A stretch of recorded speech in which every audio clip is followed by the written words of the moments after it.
কুরআন ও হাদিসের আলোকে বিশ্ব নবী হজরত মুহাম্মদ সাল্লাল্লাহু আলাইহি ওয়াসাল্লাম এর জীবনী ও অলৌকিক ঘটনাবলী পাঠ 63। অর্থাৎ তারা প্রিয় নবী হজরত মুহাম্মদ সাল্লাল্লাহু আলাইহি ওয়াসাল্লামকে মদিনায় গমনের আহ্বান জানালেন এবং সকল প্রকার সাহায্য সহযোগিতা করবেন বলে ওয়াদা করলেন। তারপর তাদের হতে 12 জনকে মনোনীত করে ইসলামের দাওয়াতের জন্য প্রিয় নবী হজরত মুহাম্মদ সাল্লাল্লাহু আলাইহি ওয়াসাল্লাম নিজের নকিব বা প্রতিনিধি নিযুক্ত করে দিলেন। মদিনায় ইসলামের প্রচার কার্য যখন এরূপ দৈনন্দিন উন্নতির পথে এগিয়ে যেতে লাগল, তখন মহান আল্লাহ তার নবীর মুখে মক্কার নিপীড়িত মুসলমানদেরকে মদিনায় হিজরত করে চলে যেতে নির্দেশ দিলেন।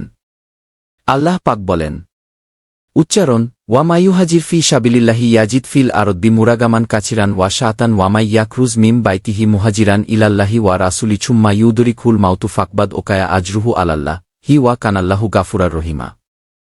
অর্থ, যে কেউ মহান আল্লাহর পথে দেশ ত্যাগ করে সে এর বিনিময়ে অনেক স্থান ও সচ্ছলতা প্রাপ্ত হবে। যে কেউ নিজ ঘর থেকে বের হয় আল্লাহ ও রাসূলের প্রতি হিজরতের উদ্দেশ্যে, অতঃপর মৃত্যুমুখে পতিত হয়, তবে তার সওয়াব আল্লাহর নিকট অবধারিত হয়ে যায়। আল্লাহ পাক ক্ষমাশীল করুণাময়। সূরা নিসা আয়াত 61। মদিনামুখী অভিযাত্রা 624 খ্রিস্টাব্দ 1491 হিজরি। মহান আল্লাহ পাক রাব্বুল আলামিন কোরআনে বলেন, উচ্চারণ, ইহুমাফিল গারি ইয়াকুল লিছোয়াহিবিহি লাতাহয়ান ইন্নাল্লাহা মানা। অর্থ, স্মরণ করো যখন তারা মুহাম্মদ ও আবু বকর উভয়ে গুহায় ছিল আর যখন রাসূল তার সাথী আবু বকর কে বলেছিল, চিন্তা করো না, আল্লাহ আমাদের সাথে আছেন। হিজরতের জন্য আল্লাহ পাক তার প্রিয় হাবিবকে নির্দেশ দিলেন। হিজরতের আদেশ প্রাপ্ত হলে নবী কারীম সাল্লাল্লাহু আলাইহি ওয়াসাল্লাম তার প্রিয় বন্ধু হজরত আবু বকর রাদিয়াল্লাহু আনহুকে বলে রাখলেন যে, আমরা দুজন সহসা গোপনে মদিনায় রওয়ানা হব, তুমি যেন প্রস্তুত থাকো। সাথে সাথে সংবাদ বাহক মাধ্যমে মদিনায়ও এ খবর পৌঁছে গেল। ওদিকে কাফিররা মুসলমানদের বহু সংখ্যায় দেশ ত্যাগ করে চলে যাচ্ছে দেখে চিন্তা করতে লাগল যে, না জানি কখন মুহাম্মদ স্বয়ং দেশ ত্যাগ করে চলে যায়, আবার শক্তি অর্জন করে দেশের উপর চড়াও হয়।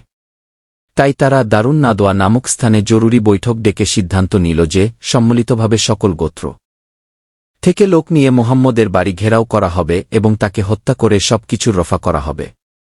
এমতাবস্থায় হজরত জিব্রাইল আমিন আলাইহিসসালাম এসে খবর দিলেন, ইয়া রাসূলাল্লাহ, আপনি আজ রাতেই বের হয়ে পড়ুন।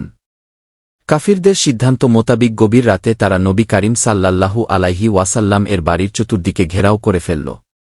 অপরদিকে নবী কারীম সাল্লাল্লাহু আলাইহি ওয়াসাল্লাম হজরত আলী রাদিয়াল্লাহু আনহুকে নিজ বিছানায় শয়ন করিয়ে মহাকৌশলী আল্লাহর নির্দেশে কাফিরদের চোখের উপর এক মুষ্টি ধুলা নিক্ষেপ করে সকলের অলক্ষ্যে কখন যে বের হয়ে গেলেন কেউ জানতেও পারল না। উচ্চারণ, ওয়া মাকারুল্লাহু ওয়াল্লাহু খায়রুল মাকিরিন। অর্থ, তারা হত্যার চক্রান্ত করেছে আর আল্লাহ কৌশল করে বের করে নিয়েছেন, আল্লাহ হলেন উত্তম কৌশল গ্রহণকারী। সূরা বাকারা। নবী কারীম সাল্লাল্লাহু আলাইহি ওয়াসাল্লাম তাড়াতাড়ি হজরত আবু বকর রাদিয়াল্লাহু আনহুকে সাথে নিয়ে বের হয়ে পড়লেন। স্থির হল মদিনার বিপরীত দিকে সৌর পর্বতের গুহায় গিয়ে কয়েকদিন তারা আত্মগোপন করে থাকবেন। অতঃপর সুযোগ ও সুবিধামত সেখান মদিনার দিকে রওয়ানা হবেন।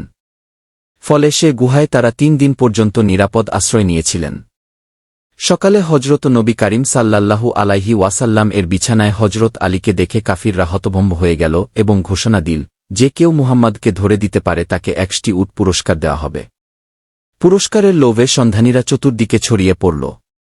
বর্ণিত আছে যে, প্রতিনিধিদল এদিক ওদিক অনুসন্ধান করার পর যখন সৌর গুহার মুখের নিকট এসে পড়ল, তখন তাদের কথাবার্তা ও পদধ্বনি শুনতে পেয়ে হজরত আবু বকর রাদিয়াল্লাহু আনহু অত্যন্ত বিচলিত হয়ে পড়লেন।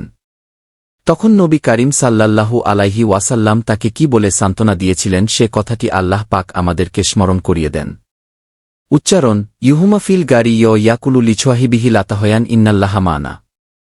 অর্থ, স্মরণ করো যখন তারা মুহাম্মদ সাল্লাল্লাহু আলাইহি ওয়াসাল্লাম ও আবু বকর রাদিয়াল্লাহু আনহু উভয়ে গুহায় অবস্থান করছিল, আর যখন রাসূল তার সারথি আবু বকর কে বলেছিলেন, তুমি চিন্তা করো না, আল্লাহ আমাদের সাথে আছেন। তখন সন্ধানী দল একটু এগিয়ে দেখল যে গুহার মুখে একটি মাকড়সা জাল বুনে বসে আছে।